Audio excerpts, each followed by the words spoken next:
ప్రభునందు ప్రియులారా, ఈ సమయంలో మరి నన్ను ప్రేమతో ఆహ్వానించినటువంటి జాన్ పాల్ పాస్టర్ గారికి, అలాగే సంఘ పెద్దలు రూతమ్మ గారికి, సభాధ్యక్షులు పాస్టర్ ప్రభు కుమార్ గారికి, అలాగే వేదిక మీద ఉన్న రెవరెండ్ డాక్టర్ దాసరి రాజశేఖర్ గారికి, సభలో ఉన్న నా తోటి దైవజనులందరికీ కూడా నా హృదయపూర్వక వందనాలు తెలియజేస్తున్నాను.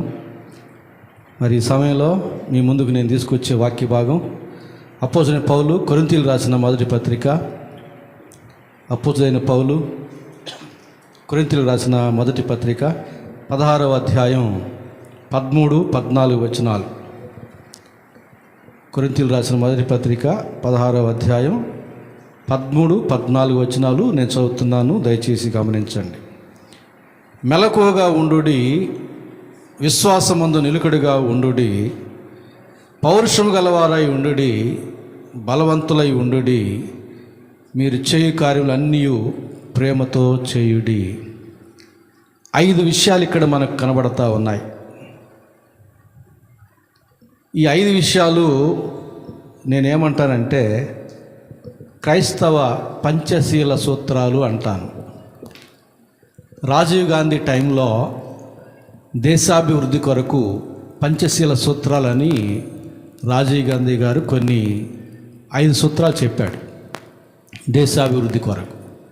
ఇక్కడ పౌలు భక్తుడు మనము దేవుని చేరుకోవడానికి అవసరమైన పంచశీల సూత్రాన్ని ఇక్కడ తెలియజేస్తున్నాడు.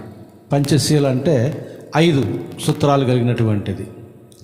ఎందుకు అంటే దేవుని రాజ్యాన్ని చేరుకోవడానికి అనే అంశాన్ని మనం జ్ఞాపకం చేసుకోవాలి. అలాగే పౌలు భక్తుడు ఈ పత్రిక చివరి మాటలుగా, ముగింపు మాటలుగా ఈ మాటలు చెబుతున్నాడు. ఎప్పుడు కూడా పుస్తకంలో కానీ మనిషి జీవితంలో కానీ చివరిగా చెప్పే మాటలు చాలా బలమైనవి, ముఖ్యమైనవిగా ఉంటాయి. ఆ ప్రకారంగా యేసు ప్రభు సిలువలో చెప్పిన చివరి మాటలు 7 మాటలు చాలా ప్రాముఖ్యమైనవిగా క్రైస్తవ ప్రపంచం పాటిస్తూ ఉంది. అలాగే ఏ పుస్తకంకైనా, ఏ సువార్తకైనా, ఏ పత్రికైనా చివరిగా చెప్పే మాటలు ముగింపు మాటలు బిగింపుగా ఉంటాయని వేదాంత పండితులు చెబుతారు.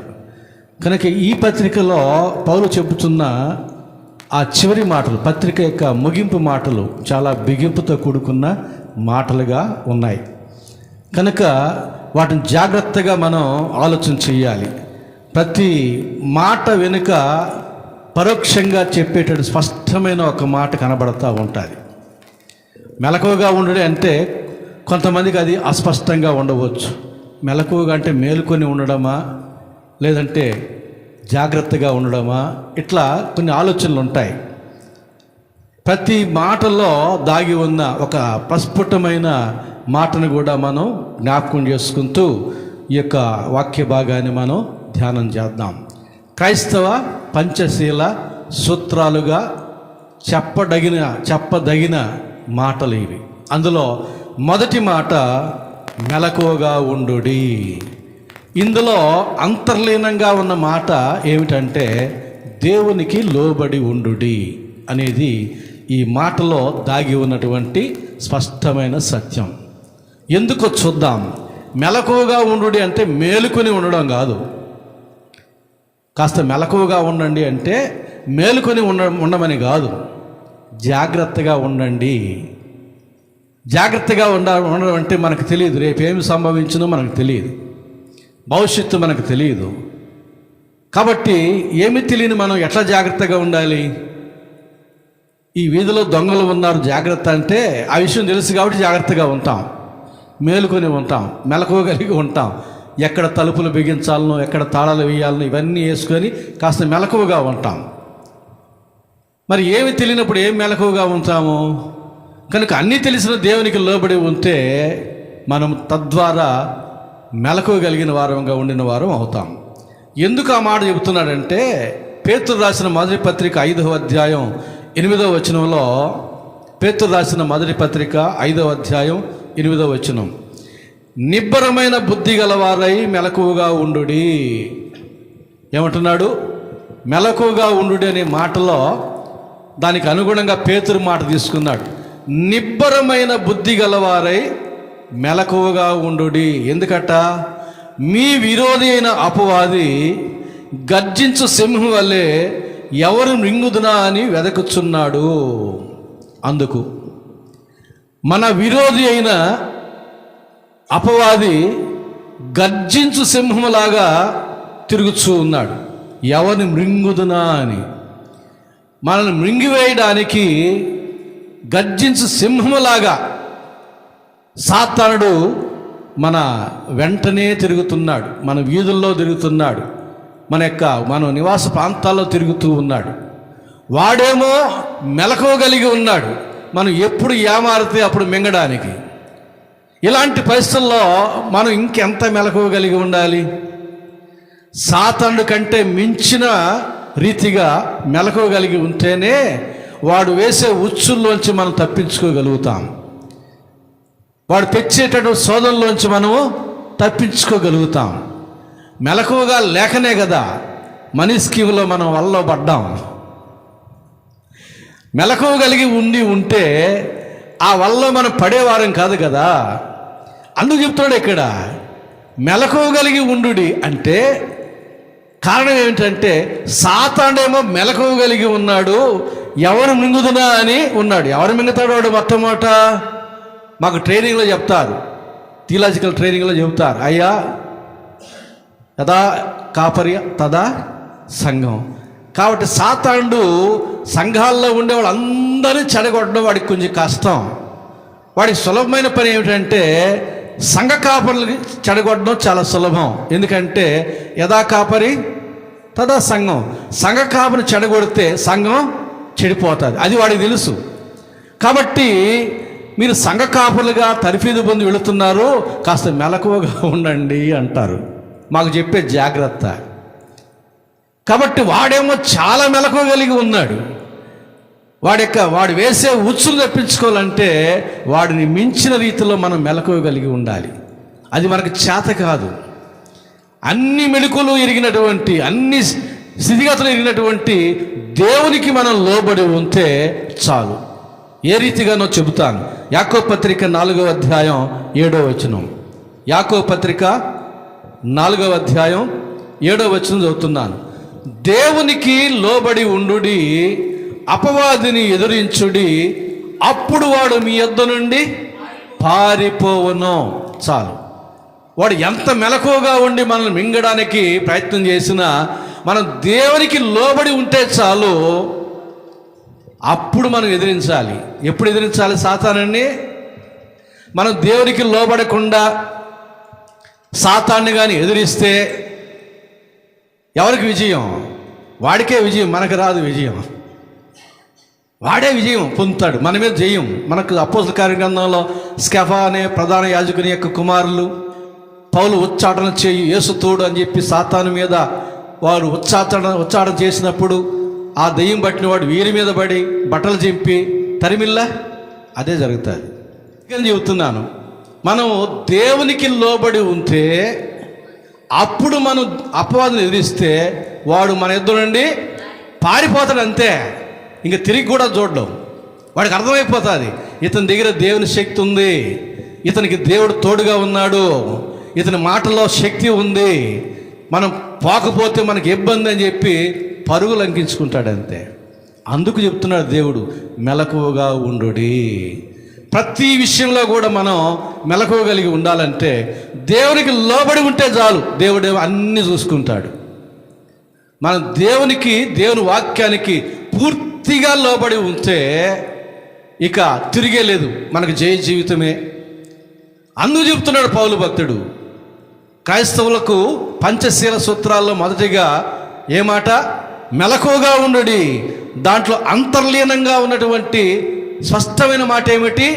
దేవునికి లోబడి ఉండుడి. ఇది మొదటి మాట. రెండో మాట ఏమిటి? విశ్వాసమందు నిలుకడగా ఉండుడి. నిలకడగా ఉండాలి అంటే దిగజారిపోకూడదు అన్నమాట. నిలకడగా ఉండడం అంటే దిగజారిపోకుండా అలాగే మనం పట్టిన విశ్వాసాన్ని గట్టిగా చేపట్టి, పట్టరాదు, పట్టి విడువరాదు, పట్టి విడుచుట కన్నా ఏ మేలు చచ్చుట మేలు అంటాడు. మనం చిన్నప్పుడు విన్నటువంటి మాటలు ఇవి. కాబట్టి నిలకడగా ఉండాలి.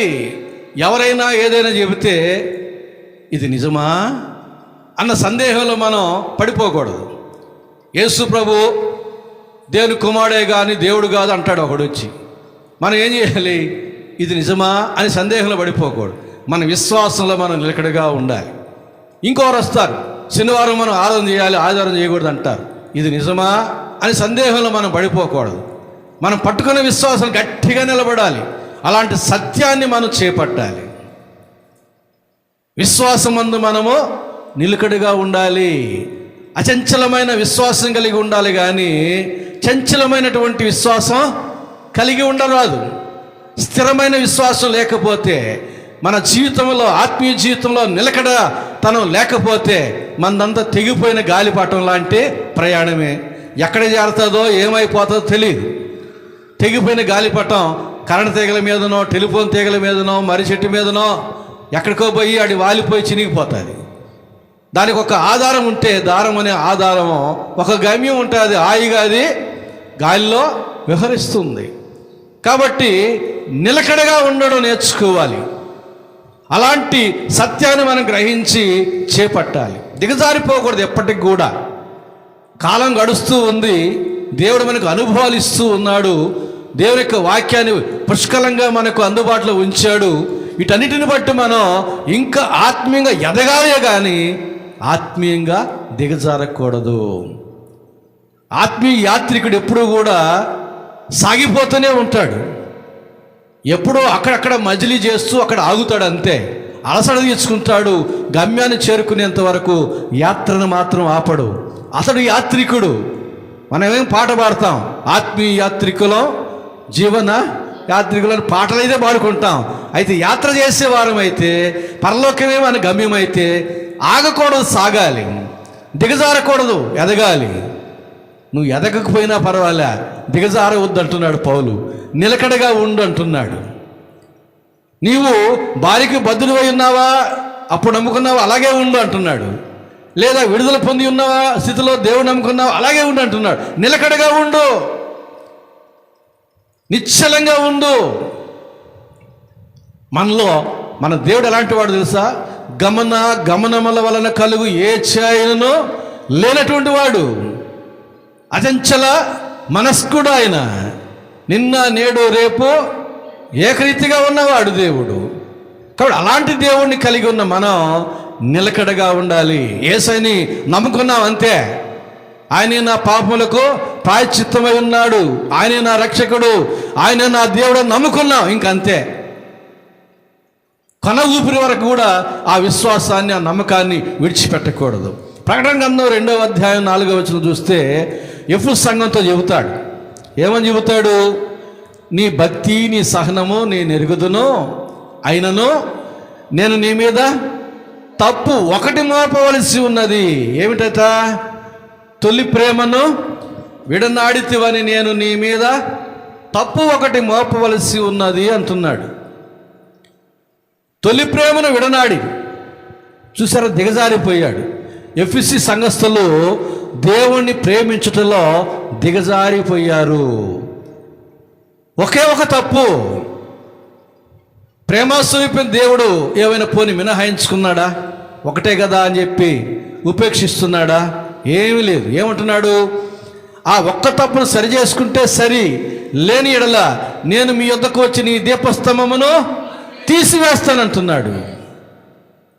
ఆ దీపస్తంభం తీసివేయబడక మునిపే దేవుని యొక్క మారు మనసుకి ఇచ్చిన సమయం ముగిసిపోక మునిపే మనం ఏం చేయాలి? మారు మనసు పొందాలి. ఏ విషయంలో తప్పిపోయామో కాదు, ఏ విషయంలో దిగజారిపోయామో. ఇప్పటికిప్పుడు మనం అందరం ఆలోచన చేసుకుంటే, కొంతమంది దేవుని వాక్యాన్ని చదువుటంలో దిగజారిపోయి ఉంటారు. యేసు ప్రభువుని నమ్ముకున్నప్పుడు ప్రతిరోజు కొన్ని అధ్యాయాలు చదివేటటువంటి వారు. పెళ్ళయింది, పిల్లకాయలు పుట్టారు, బాధ్యతలు పెరిగాయి, ఇప్పుడు క్యాలెండర్ కాడికి పోయి ఆ తేదీన ఒక వచనం ఉంటుంది, అది చదువుకుని వెళ్ళిపోతూ ఉంటారు. దిగజారిపోయారా లేదా? బైబిల్ పఠనంలో దిగజారిపోయిన వారు ఎంతోమంది. దేవుడు నమ్ముకున్నప్పుడు ఉపవాస ప్రార్థన చేసేవారు. ఇప్పుడు కొంతకాలం అయింది ఏవి ఉపవాస ప్రార్థనలు. ఈ ఆధునిక యుగంలో ఉపవాస ప్రార్థనలు భలే చేస్తున్నారు. ఉదయం 10 గంటల నుంచి మధ్యాహ్నం 2 గంటల దాకా ఉపవాస ప్రార్థన అంట. 10 గంటలకి తృప్తిగా తినేసి వస్తేవి 2 గంటల దాకా పాటలు పాడి అరిసి ఆకలి కొని 2 గంటలకి మళ్ళీ బిర్రుగా బిగిస్తేవి. మధ్యలో ఎక్కడ నీకు ఒక్క పూట కూడా మిస్ కావడం లేదు కదా. ఇక ఉపవాసం ఏముంది? నేను అక్కడక్కడ చూస్తూ ఉన్నాను, మా చర్చిలో కూడా చెబుతుంటాను, ఇది ఏమి ఉపవాసం? ఇదేనా దేవునికి ఇష్టమైన ఉపవాసం? యెషయా గ్రంథం 58వ అధ్యాయం చెప్తాడు దేవునికి ఇష్టమైన ఉపవాసం ఏమిటో, అనుకూలమైన ఉపవాసం ఏమిటో. మీరు ఉపవాసం చేయనప్పుడు మీరు గుద్దులాడుదురు, వ్యాపారం చేయదురు, మీకు ఇష్టమైన పనులు చేస్తారు, మళ్ళీ నా స్వరం ఎందుకేనో అని అంటారు. ఇలాంటిదేనా అంటాడు దేవుడు. కాబట్టి దిగజారిపోయాం, ఉపవాసం చేయడంలో దిగజారిపోయాం, వాక్యం చదవడంలో దిగజారిపోయాం. దేవుడిని నమ్ముకున్నప్పుడు ప్రతిరోజు అర్ధగంట ప్రార్థన చేసేవాళ్ళం. దేవుడు దీవించి పెళ్ళిళ్ళు చేసి పిల్లకాయలనిచ్చి పెద్దోళ్ళని చేశాడు, బాధ్యతలు పెరిగాయి. ఇప్పుడు అవసరాన్ని బట్టి ప్రార్థన, జబ్బు వస్తే ప్రార్థన, కరోనా వస్తే ప్రార్థన, అప్పులు వస్తే ప్రార్థన, అవసరం వస్తే ప్రార్థన, అప్పుడప్పుడు ప్రార్థన, ఎప్పుడూ లేదు. కానీ లోకస్వార్త 18వ అధ్యాయం 1వ వచనం ప్రకారంగా మీరు నిత్యము విసుగక పట్టుదల కలిగి ఉండి ప్రార్థన చేయడం అంటాడు. ఎల్లప్పుడూ ప్రార్థన చేయాలి. రోమ 10:13 ప్రకారంగా ప్రభువునామను బట్టి ప్రార్థన చేయవాడు ఎవడో వాడు రక్షించబడతాడు. వాడు పాస్టర్ అయినా, ప్రవక్త అయినా, సంఘ పెద్ద అయినా, సువార్థికుడైనా. కాబట్టి నిలకడగా ఉన్నామా మంచిదే, ఎదుగుతూ ఉన్నామా ఇంకా మంచిదే, దిగజారిపోయామా మంచిది కాదు. పండుగ దినాలు సమీపిస్తూ ఉన్నాయి, నూతన సంవత్సరం సమీపిస్తూ ఉంది. ఏ విషయాల్లో దిగజారిపోయామో గుర్తించుదాం. ఆ విషయాలు తిరిగి మళ్ళా యథాస్థితిని చేరుకొని అంతకు మించి ఎదిగేటటువంటి విషయాలకు తీర్మానం చేసుకుందాం.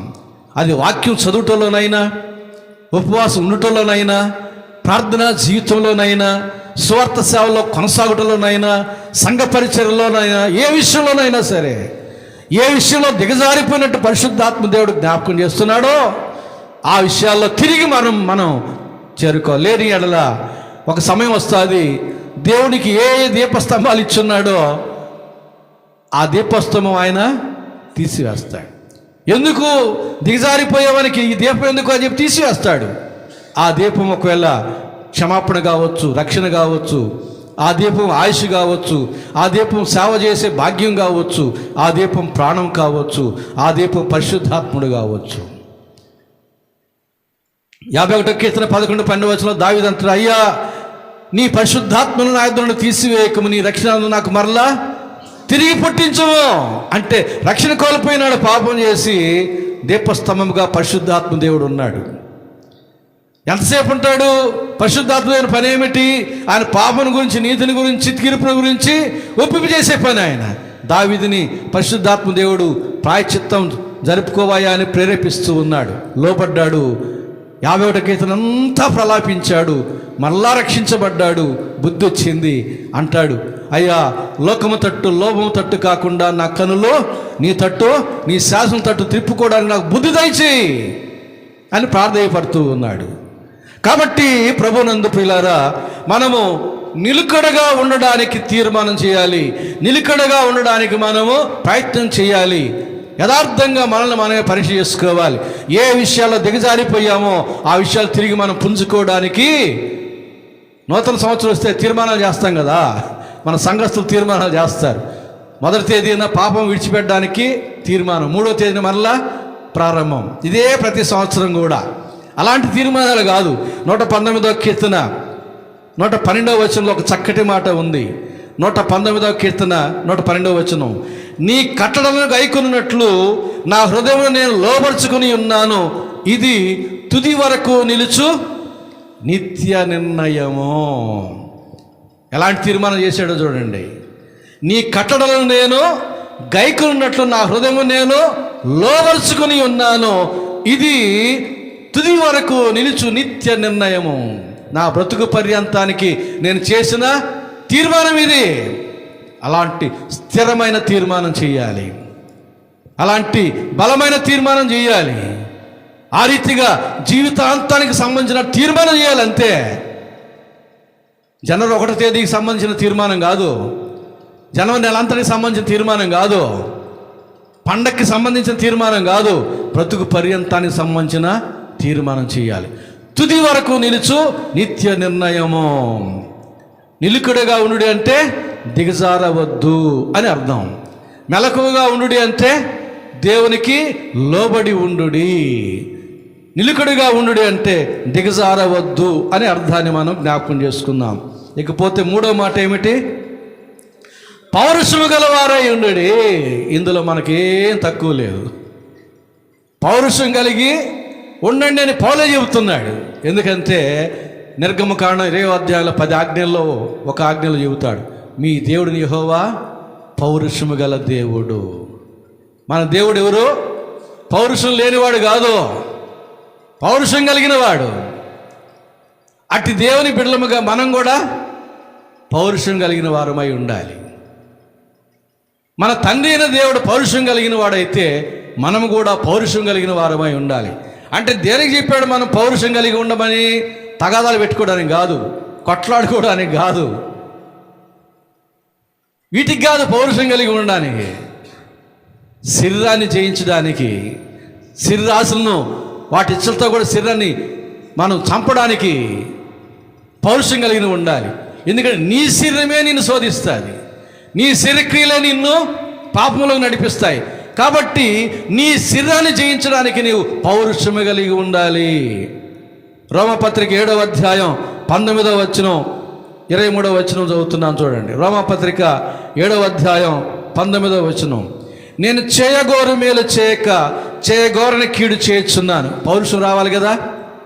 నేను చేయాలనుకున్న మేలు చేయకుండా కీడు చేస్తున్నాను. నాకు పౌరుషం రావాలి. అరే, నేను మేలు చేయాలనుకుంటే కీడే చేయడం తటస్థిస్తూ ఉందే, నా శరీరం నాకు సహకరించడం లేదే, నేను నా శరీరాన్ని జయించాలి అని పౌరుషం వచ్చినప్పుడు మనం ఏం చేయాలి? చూడండి 23వ వచనంలో, అదే అధ్యాయం 23వ వచనం, వేరొక నియమము నా అవయములలో ఉన్నట్టు నాకు కనబడుచున్నది, అది నా మనస్సునందున్న ధర్మశాస్త్రముతో పోరాడుచు నా అవయములలోనున్న పాప నియమమునకు నన్ను చెరపట్టి లోబరుచుకొనుచున్నది. పౌలు చెబుతున్నాడు, నా ధర్మశాస్త్రం, నా మనసులో ఉండే ధర్మశాస్త్రముతో నా శరీరతత్వం పోరాడుతూ ఉంది, నన్ను లోబరుచుకుంటూ ఉంది. నేను చేయకూడని వద్దనుకున్న కీడుని చేయడం తటస్థిస్తూ ఉంది. అయ్యో, నేను ఎంత దౌర్భాగ్యుడనో, ఇట్టి మరణములకు లోనగు ఈ శిరవు నుండి నన్ను ఎవడో విడిపించునని ప్రలాపిస్తూ ఉన్నాడు. అలాంటి శరీరం మనం కలిగి ఉంటే ఆ శరీరంలో ఉన్న నీకు రోషం రావాలి, శరీరంలో ఉన్న నాకు రోషం రావాలి. నా శరీరంతో నేను జయించాలి అని. మన శరీరాన్ని జయించకుండా సాతాన్ని ఏం జయిస్తాం? లోకాన్ని ఏం జయిస్తాం? మనకు దేవుని చేరుకోవడానికి మొట్టమొదటి శత్రువు మన శరీరమే. శరీర కార్యాలు ఏమిటో మనకు తెలుసు, ఆత్మకార్యాలు ఏమిటో తెలుసు. గలతీ రాసిన పత్రిక 5వ అధ్యాయంలో శరీర కార్యాలు అన్నీ ఉన్నాయి. అందుకని శరీరం దాని ఇచ్చలతో కూడా సిలువ వేయడి అంటాడు.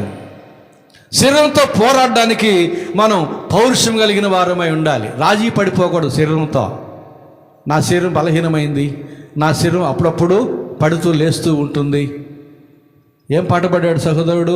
స్థిరపరచువాడవు, బలపరచువాడవు, పడిన చోటనే హెచ్చించువాడవు. ఎంత చక్కని పదాలు అవి. కాబట్టి మనం పౌరుషం కలిగిన వారమై ఉండి మన శరీరాన్ని మనం జయించాలి, దాని తత్వాన్ని మనం జయించాలి. అలాగే పౌరుషం దేనికంటే సాతాన్ని జయించడానికి. యేసు ప్రభు పరిశుద్ధాత్మను పొందుకున్న తర్వాత బాప్తిసం పొందుకొని ఆత్మచేత అరణ్యములను కొనిపోబడ్డాడు. ఎందుకు? సాతాను చేత శోధించబడ్డానికి. అప్పుడు యేసు ప్రభు సాతాను శోధనలన్నిటిని జయించాడా లేదా? 40 దినాలు ఉపవాసం ఉండి ప్రార్థనలో ఉండి సాతాను శోధనలు అన్నిటిని జయించి నేనే మీకు మార్గం అన్నాడు. అంటే మనము కూడా సాతాను జయించబద్దులమై ఉంటూ ఉన్నాం. సాతాను అనేకమైన శోధనలు ఇస్తాడు. దుష్టుల ఆలోచన చొప్పున నడువక, వాడు దుష్టుడు, తినవద్దని చెప్పిన పండు తినమని చెబుతాడు అవకి. ఏదో ఒక రీతిగా మనం శోధిస్తాడు పడగొట్టడానికి. శరీరాన్ని జయించిన వారు సాతాన్ని కూడా మనం జయించాలి. అందుకు మనకు పౌరుషం ఉండాలి, రాజీ పడిపోకూడదు. సాతానుతో కానీ శరీరంతో కానీ మనము రాజీ పడడానికి వీలు లేదు. తర్వాత లోకాన్ని జయించడానికి కూడా మనకు పౌరుషం కావాలి. లోకముతో కూడా మనం రాజీ పడకూడదు. లోకం అంటే ఏమిటి? యాకోబు పత్రిక 4వ అధ్యాయం 4వ వచనం చూస్తే, లోకముతో స్నేహం చేయగోరువాడు దేవునికి శత్రువగును. లోకంతో స్నేహం చేయవాడు కాదు, చెయ్యాలని ఆశపడిన వాడే దేవునికి శత్రువు అంట. వాక్యం చెబుతూ ఉంది. నీవు లోకంతో స్నేహం చెయ్యక్కర్లే, చెయ్యాలని ఆశ నీలో ఉంటే నీవు దేవునికి ఏమైపోతావు? శత్రువు అయిపోతావు. కాబట్టి లోకాన్ని జయించాలి. అందుకు నీలో పౌరుషం ఉంటేనే. పౌరుషం లేకపోతే శరీరంతో పోరాడలేవు, సాతానుతో పోరాడలేవు, లోకంతో పోరాడలేవు. లోకం అంటే ఏమిటి? 1 యోహాను పత్రిక 2వ అధ్యాయం 16-17 వచనం ప్రకారంగా, లోకమంతయు నేత్రాశ, శరీరాశ, జీవపు డంబము, ఇవి తండ్రి వల్ల పుట్టినవి కావు, అవి గతించిపోయేవి అంటాడు. అంటే లోకాన్ని జయించడం అంటే శరీరాశను జయించాలి, నేత్రాశను జయించాలి, జీవపు డంబాన్ని కూడా జయించాలి. జీవపు డంబం అంటే మన గురించి మనం సెల్ఫ్ డబ్బా అంటాం కదా, మన గురించి మనం గొప్ప చెప్పుకోవడం. అవి అన్నీ మనం పక్కన పెట్టాలి. అవి మనం వినకూడదు, అవి మనం చెప్పుకోకూడదు. శరీరాశ అంటే శరీర కార్యాలు, నేత్రాశ అంటే నేత్రాశ సర్వేంద్రియానం నయనం ప్రధానం అంటారు. బైబిల్ కూడా దేహమునకు కన్నే దీపము గనక నీ కన్ను వెలుగుమయమై ఉంటే నీ దేహమంతా వెలుగుమయమై ఉంటుంది, నీ కన్ను చెడినదైతే నీ దేహము కూడా చెడినదవుతుంది అంటాడు. కాబట్టి మన కంటిలో స్పష్టమైన విషయం ఉండాలి. నేత్రాశను జయించాలి. జాగ్రత్త. క్రిస్మస్ పండుగ, న్యూ ఇయర్ పండుగ వస్తూ ఉంది. షాపింగ్ అంటారు ఇంట్లో వాళ్ళు, వెళతాం. షాపింగ్కి వెళ్ళిన తర్వాత నేత్రాశ విజృంభిస్తుంది. ఒక చీర కొనుక్కోవాలనుకుంటాం, ఇక చాలా చీరలు కనబడతాయి మంచి, నేత్రాశ విజృంభిస్తుంది. అప్పుడు జయించాలి నేత్రాశని. ఒకే చీర కొనాలి అంతే. ఇంటి దగ్గర మన బడ్జెట్ని బట్టి ఒక్క చీర, ఒక్క ప్యాంటు, ఒక్క షర్టు, ఒక్క దుప్పటి అనుకున్నాం కదా, బడ్జెట్ ఇంతే ఉంది, ఇంతే కొనుక్కుందామని. షాపుకి వెళ్ళిన తర్వాత అన్నీ చూసిన తర్వాత కూడా నీ నిర్ణయం మారిపోకూడదు, అవే కొనుక్కొని రావాలి. అప్పుడు నువ్వు నేత్రాశను జయించినట్టు. శరీరాశను కూడా జయించాలి. బఫే పెడతారు కొన్ని ప్రోగ్రాంలకు, బఫే పెడతారు. అనేక చేపలు, మాంసం, రొయ్యలు, కోడి ఫ్రైలు, బిర్యానీ అన్నీ పెడతారు. ఇంటి దగ్గర చూసేటప్పుడు నాకు ఆరోగ్యం బాగాలేదు, వైట్ రైస్ తిని రావాలనుకుంటాం. ఆడికి వచ్చి చూసిన తర్వాత ఏం తినాలి? వైట్ రైస్ తిని పోవాలి. శరీరాశను జయించడం అంటే చూసిన తర్వాత లొట్టలేసామనుకో, పొట్ట నింపుకున్నామనుకో, శరీరాశ మనం జయించినట్టు కాదు. కాబట్టి లోకాన్ని జయించాలి, రాజీ పడకూడదు, పౌరుషం కలిగి ఉండాలి. అలాగే సాతాన్ని జయించాలి, వాడితో రాజీ పడకూడదు, వాడికి షేక్ హ్యాండ్ ఇవ్వకూడదు, వాడిని పోరాడి జయించాలి. అలాగే శరీరంతో పోరాడి జయించాలి. ఈ పోరాటాలు మనం కొనసాగాలంటే మన పౌరుషం ఉంటే చాలు. అరే సాతాండు ఏంది నా మీద, నేనే వాడిని జయించాలి. అరే నా శరీరం ఏంది నన్ను గెలవడం, నేనే నా శరీరాన్ని గెలవాలి. అరే సాతాను అధికారం కింద ఉన్న ఈ లోకం మీద నన్ను జయించేది, నేనే వాడి అధికారం కింద ఉన్న లోకాన్ని జయించాలి అనేటటువంటి పౌరుషం మనలో ఉంటే ఈ ముగ్గురిని జయిస్తాము. అట్టి వారికి పరలోకం చేరడానికి ఏమీ డోకాలు లేదు. ఇకపోతే పౌరుషం కలిగి ఉండడం అంటే దేవుని పక్షంగా పోరాడడం, మన పక్షంగా, మనుషుల పక్షంగా పోరాడడం కాదు. మెలకు కలిగి ఉండడం అంటే దేవునికి లోబడి ఉండడం, నిలకడగా ఉండడం అంటే దిగజారకుండా ఉండడం, పౌరుషం కలిగి ఉండడం అంటే దేవుని పక్షంగా పోరాడడం. 4వ మాట, బలవంతులై ఉండుడి. మనం బలవంతులమై ఉండాలి అంటే ఏం చేయాలి? సప్లిమెంట్స్ మింగాలి, డ్రై ఫ్రూట్స్ తినాలి, ఖర్జూరాలు తినాలి, మంచి పండ్లు తినాలి, లేదంటే వీఆర్కే డైట్ మెయింటైన్ చేయాలి, న్యూట్రిషన్ అడగాలి, మంచి భోజనం తినాలి, బలమైనటువంటి ఆహారం తినాలి, జీవంటోన్ టానిక్ తాగాలి, జిమ్ చేయాలి, వాకింగ్ చేయాలి, శరీరాన్ని పెంచుకోవాలి. ఇదా చెప్పింది దేవుడు. పౌలు అంటాడు, నా శరీరము కృషించిపోతున్నాను, నా అంతరంగ పురుషుడు దినదినము, సంవత్సరం కాదు, పండక్కి కాదు, దినదినము నూతన పరచబడుచు ఉన్నాడు అంటున్నాడు. మనము బలవంతులమై ఉండాలి, బలం కలిగి ఉండాలి, శరీర బలం కాదు. ఏం బలం కలిగి ఉండాలి? ఎఫెసీ 6:10 అంటాడు పౌలు, ప్రభు యొక్క మహాశక్తిని బట్టి ఆయన యందు బలవంతులై ఉండుడి. దేవుని యందు మనం బలవంతులమై ఉండాలి. మన యందు కాదు, మన శరీరమందు కాదు, లోకమందు కాదు, ఖండ బలంలో కాదు, ధన బలంలో కాదు, మంది బలములో కాదు, కుల బలములో కాదు, మత బలములో కాదు. ఏ బలములో? దేవుని బలములో. దేవుని యందు మీరు బలవంతులై ఉండుడి. కాబట్టి బలవంతులై ఉండుడి అంటున్నాడు. పైకి భక్తి గల వారి వల్లే ఉండి దాని శక్తిని ఆశ్రయించిన వారుగా ఉంటే ఇలాంటి సర్కస్ ఫీట్లే, ఇలాంటి వ్యవహారాలే. కాబట్టి దేవుని యొక్క శక్తి మనం కలిగి ఉంటే మనం దేవుని కొరకు బలమైన కార్యాలు చేయగలుగుతాం. అపోస్తల కార్యం గ్రంథం 1:8 యేసు చెబుతున్నాడు, పరిశుద్ధాత్మ మీ మీదికి వచ్చినప్పుడు మీరు శక్తి నొందెదరు. అది ఈ శరీరం శక్తి పొందడానికి ఏమేం కావాలో ఎవరు చెప్పక్కర్లేదు, మనకు తెలుసు. అంతరంగ పురుషుడు ఉన్నాడే, ఆత్మ శక్తి పొందుకోవాలంటే, బలపడాలంటే ఏం చేయాలి? పరిశుద్ధాత్మ దేవుడు మీ మీదికి వచ్చినప్పుడు మీరు శక్తి నొందెదరు. యూదయ సమరయ గలిలయ ప్రాంతాల్లో మీరు నాకు సాక్షులయ్యుందురు. దేవునికి సాక్షులముగా జీవించాలంటే దైవశక్తి మనకు అవసరం. దేవుని శక్తి మనం కలిగి ఉండాలంటే పరిశుద్ధాత్మ దేవుడు మనకు అవసరం. అడిగితే నిశ్చయముగా ఇస్తానంటున్నాడు, కొలత లేకుండా ఇస్తానంటున్నాడు. అడుగుతున్నామా?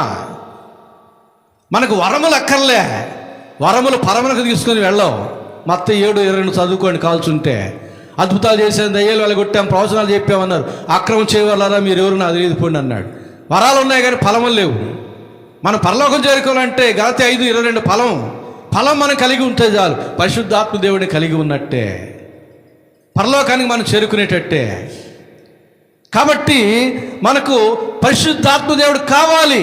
ప్రభువా నాకు శక్తి దయచి. మనం నీరసించిపోయినాం, శరీరము నీరసించిపోయిన తర్వాత బలహీనంగా ఉన్నాం, నడవలేకపోతున్నాం, సువార్తకి మందిరానికి నడవలేకపోతున్నాం. ఏమని అడుగుతాం? ప్రభువా నాకు శక్తి దయచి, ప్రభువా రేపు ఆదివారం పండగ చర్చికి వెళ్ళాలి ప్రభు. అడగమా?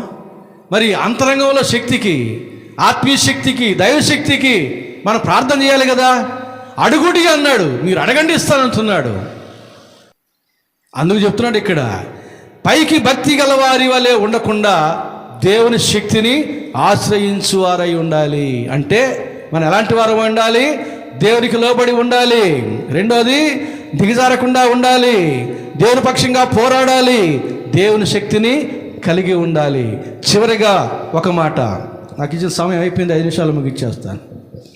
చివరిగా 14 వచనం, మీరు చేయు కార్యములన్నీ ప్రేమతో చేయడి. మనుషుల ప్రేమతో కాదు, దేవుని ప్రేమతో. 1 కొరింథీ 13 మొదటి 3 వచనాల్లో నీవేమి చేసినా ప్రేమ లేకపోతే వ్యర్థుడవే. విశ్వాసము, నిరీక్షణ, ప్రేమ, ఈ 3 శ్రేష్టమైనవి. అందులో ప్రేమ ఇంకా శ్రేష్టమైనది. నీవేమైనా చెయ్యి, ప్రేమతో, దేవుని ప్రేమతో చేయకపోతే వ్యర్థం. ఆ వాక్యాలన్నీ మనకు తెలుసు. యోహాను సువార్త 5:42 అంటాడు, నేను మిమ్మును ఎరుగుదును, దేవుని ప్రేమ మీలో లేదు. ఇప్పుడు దేవుడు మనల్ని చూసి ఏం చెబుతాడో, ప్రేమ కలిగి ఉందాం. అది ఏ ప్రేమో? దేవుని ప్రేమో, మనుషుల ప్రేమో? దేవుని ప్రేమ యొక్క స్వభావం 1 కొరింథీ 13 ఉంది. మచ్చుకకు నేను ఒక మాట జ్ఞాపకం చేస్తాను. సామెతల గ్రంథం 10:12 చూడండి. సామెతల గ్రంథం 10:12 ఏముంది చదవండి. మరొక వచనం చదివి నేను ముగిస్తాను. ఈ వచనం మరొక సామెతలు 10:12, పగ కలహమును రేపును, ప్రేమ దోషములన్నిటినీ చెప్పునని ఉంది నా బైబిల్లో. పక్కింటి వాళ్ళకి చెప్పును, అందరికీ చెప్పును, చెప్పుకుంటూ ఉండును అని ఉంది. చెప్పునా కప్పునా? మనుషుల ప్రేమగానే అయితే నువ్వు కాబట్టి నీకు మాత్రమే చెప్తున్నా అని చెప్పి లోగుట్టు అంతా పక్కింటి వాళ్ళు చెప్పేస్తాం. ఇది మనుషుల ప్రేమ. దేవుని ప్రేమ అనుకో, దాన్ని కప్పును. కాదండి, మీరు చెప్పినట్టు వాళ్ళు అట్లా కాదండి, మంచివాళ్ళండి, నేను ఎరుగుదునండి, వారి దోషములు కప్పును. యేసయ్య మన దోషాలన్నీ కప్పుతున్నాడు, చెప్తున్నాడు తండ్రి అయిన దేవునికి. రోమా 8:26 ప్రకారంగా చెప్పశక్యము కాని మాటలతో వచ్చింపు 40 ములుగులతో నీ కోసం నా కోసం ఆయన విజ్ఞాపన ప్రార్థన చేస్తున్నాడు. అంటే మన దోషాలని చెబుతున్నాడా? దోషాలు చెప్పడంలా, కప్పి ఆయన రక్తంతో కడిగి కప్పి నీ కోసం నా కోసం యుక్తముగా ప్రార్థన చేయటం ఎలాగో వారికి తెలియదు కనుక నీ కోసం నా కోసం ప్రార్థన చేస్తున్నాడు. కనుక దేవుని ప్రేమను మనం కలిగి ఉండి ఏమి చేసినా చెయ్యాలి. అది సువార్త కావచ్చు, వాక్య పరిచర్య కావచ్చు, మందిర పరిచర్య కావచ్చు, మరి ఏమైనా సరే, ఆతిథ్యము కావచ్చు, మరి ఇంకేదైనా సరే, ప్రతి దాంట్లో కూడా దేవుని ప్రేమను మనం కలిగి చేయాలి. ఆశీర్వాదం రావాలంటే మన దేవుడు ఎలాంటి వాడు? అవి మంచివైనా సరే, చెడ్డవైనా సరే, ప్రతివాడు తమ క్రియలకు ప్రతిఫలం పొందుకున్నట్లుగా క్రీస్తు న్యాయపీఠం ఎదుట వారు నిలబడతారు. 2 కొరింథీ 5:8-10 దాకా చదివితే. అలాంటి దేవుడు మన దేవుడు, ప్రతి దానికి ప్రతిఫలం ఇస్తాడు. ప్రేమతో నీవు కానీ చేస్తే దేవుని ప్రేమతో మంచి ప్రతిఫలం ఉంటుంది. దేవుని ప్రేమ లేకుండా చేస్తే హెచ్చరింపు ఉంటుంది. మత్తయి 7:22 మనకు ఉదాహరణ. కాబట్టి దేవుని ప్రేమతో మనం చేయాలి. చివరికి ఒక వచనం చేసి నేను ముగిస్తాను. రోమాపత్రిక 8వ అధ్యాయం 35వ వచనం మరియు 38, 39 వచనాలు. పౌలు ఏమంటున్నాడు చూడండి. రోమాపత్రిక 8వ అధ్యాయం 35వ వచనం చదువుతున్నాను. క్రీస్తు ప్రేమ నుండి మనల్ని ఎడబాపు వాడు ఎవడు? శ్రమ అయినను, బాధ అయినను, హింస అయినను, కరువైనను, వస్త్రహీనత అయినను, ఉపద్రవమైనను, ఖడ్గమైనను మనం ఎడబాపునా. 38, 39 మరణమైనను, జీవమైనను, దేవదూతలైనను, ప్రధానులైనను, ఉన్నవి అయినను, రాబోనవి అయినను, అధికారులైనను, ఎత్తైనను, లోతైనను, సృష్టింపబడినవి మరి ఏవైనను మన ప్రభు అయిన క్రీస్తు యేసునందు దేవుని ప్రేమ నుండి మనల్ని ఎడబాప నేరవని నేను రూఢిగా చెప్పుచున్నాను. అంతగా హత్తుకుని ఉన్నాడు అన్నమాట దేవునితో. దేవుని ప్రేమ నుండి నన్ను ఇవేమి కూడా ఎడబాప నేరవని నేను రూఢిగా చెప్పుచున్నాను. చెప్పగలమా మనము? చెప్పగలిగితే రోమా 13:10 చెప్పినట్టుగా ప్రేమ కలిగి ఉండుట ధర్మశాస్త్రమును నెరవేర్చుటయే. దేవుని ప్రేమను మనం లేకపోతే మనం ధర్మశాస్త్రం నెరవేర్చువారము కానే కాదు. దేవుని ప్రేమను మనం కలిగి ఉంటే ధర్మశాస్త్రం నెరవేర్చువారమే. క్రీస్తు నుండి మనం వేరైపోము. కాబట్టి క్రైస్తవ పంచశీల సూత్రాలు పండుగ దినాలకు ముందుగా నేను మీకు జ్ఞాపకం చేశాను. ఏ విషయాల్లో దిగజారిపోయామో ఆ విషయాల్లో మరలా మనం పుంజుకుందాం. మెలకుగా ఉందాం, అందుకు దేవునికి లోబడి ఉందాం, నిలకడగా ఉందాం, ఆత్మీయంగా పుంజుకుందాం, ఎదుగుదాం. ఈ రీతిగా 5 విషయాలు మీరు మరలా జ్ఞాపకం చేసుకోనండి. యథార్థంగా ఎవరికి వారు స్వపరీక్ష చేసుకునండి. మన జీవితాలు మరలా పుంజుకునేటట్టు చేసుకుందాం. రానున్న నూతన సంవత్సరాల్లో నూతనమైనటువంటి వారముగా బలమైన సేవలో కొనసాగుదాం. పరిశుద్ధాత్మ దేవుడు మనల్ని, మన కుటుంబాలను, మన సంఘాలను ఆ రీతిగా ప్రేరేపించి బలపరిచి దీవించునుగాక. ఆమేన్.